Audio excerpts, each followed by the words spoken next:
Akkam jirtu kabajamtoota ilmaan Oromoo qaqqaalii hundaaf nageenyi Rabbii guddaan bakkuma jirtanitti isin bira haa jiraatu. Oduu gammachiisaa tokko qabannee isiniif dhufnee jirra. Oduun kunis chaanaalli Rawdaa Tubee qophii barbaachisu hunda xumuratee kara sagantaa barbaachisaa ta'etti deemuudhaaf qophaa'ee dhufee jira.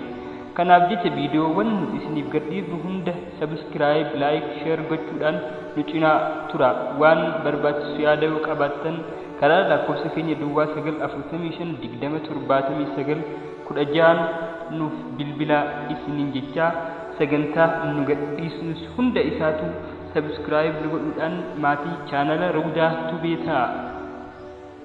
Viidiyoowwan nuti isiniif gadhiifnu kan qabannee isiniif dhiyeenya kanatti dhufnu ta'a. Viidiyoonni kunniinis seenaawwan garaagaraatii fi akkasumas qophii nashiidaa fi qophii bohaarsituu waan garaagaraa duuwwan kolfisiistuu ta'an hedduu qabannee isiniif dhiyeessina.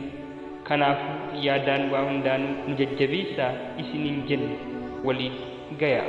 Dhaamsa keenyas hundaan gayaa fi maatii chaanala Rawdaa Tubee ta'a isiniin jenna.